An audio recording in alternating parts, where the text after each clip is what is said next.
क्योंकि इसके पीछे एक लंबा प्रयास है। अप्रैल 2020 में ही इसके ट्रायल शुरू हो गए थे डॉक्टर रेड्डी लेबोरेटरी और डीआरडीओ की एक साइंटिफिक लेबोरेटरी के साथ। और जो 2G दवाई है, 2DG दवाई है, ये बेसिकली कैंसर के लिए बनी थी, लेकिन कैंसर के लिए इसे कभी अप्रूवल नहीं मिला। दरअसल बड़ी समस्या क्या है नैना, जो हमने तीसरी वेव में देखी। पहली समस्या ऑक्सीजन सप्लाई को लेकर। राजधानी दिल्ली से लेकर गोवा तक बहुत से मरीजों की मृत्यु इसलिए हो गई होम आइसोलेशन और अस्पतालों में कि उन्हें ऑक्सीजन की सप्लाई नहीं मिली। 2G के जो ट्रायल हुए हैं, पहली बार 6 अस्पतालों में किए गए, दूसरे फेज का ट्रायल हुआ 11 अस्पतालों में और तीसरे फेज का हुआ 27 अस्पतालों में। उससे यह तय हुआ कि 47% यानी लगभग 50% के आसपास ऑक्सीजन की जरूरत कम पड़ती है अगर डीआरडीओ की यह दवाई शैशे के रूप में ली जाए।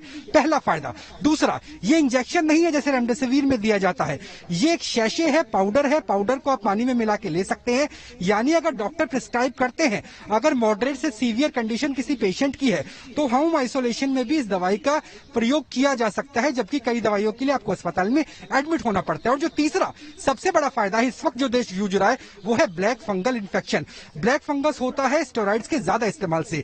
2DG का जो सबसे बड़ा दावा है वो ये है कि ये उन ग्लूकोज सेल्स पर इफेक्ट करते हैं जो स्पाइक प्रोटीन से चिपक जाते हैं, जो रिसेप्टर से चिपक जाते हैं, और जहां हमारा कोरोना हमारी कोशिकाओं को, हमारे सेल्स को इन्फेक्ट करता है, सीधा जाके वहीं पर ये अटैक करते हैं। और इसकी वजह से स्पेसिफिक टारगेट अप्रोच, जिसे सर्जिकल स्ट्राइक अगर कहा जाए, कोरोना के खिलाफ तो कमतर नहीं होगा, अतिशयोक्ति नहीं होगी, वहां पर अटैक किया जाता है, जिसकी वजह से सिर्फ वही अटैक होता है, वही दवाई काम करती है, बाकी शरीर के जो महत्वपूर्ण अंग है उस पर असर नहीं डालती। जबकि स्टेरॉइड्स की बात करें, स्टेरॉइड्स की वजह से लंग, लीवर, हार्ट सब पे इफेक्ट पड़ता है, बीपी, शुगर शूट हो जाता है, कई बार फंगल इन्फेक्शन हो जाते हैं, इम्यून सिस्टम हमारा सरपास हो जाता है और उसे कंप्रेस कर दिया जाता है। तो चाहे ऑक्सीजन की बात हो, होम आइसोलेशन की बात हो, और साथ में बात की जाए स्टेरॉइड्स की, तो तीनों की ही एक तरीके से ये रामबाण इलाज के रूप में इस्तेमाल किया जा सकता है। लेकिन ये इमरजेंसी अप्रूवल है, सिर्फ सीवियर और मॉडरेट केस में है, माइल्ड केस में इसका इस्तेमाल नहीं किया जा सकता। तो ऐसा नहीं है कि आपको ये दवाई मिल जाती है तो बिना डॉक्टर की सहमति से इसका प्रयोग कर सकते हैं।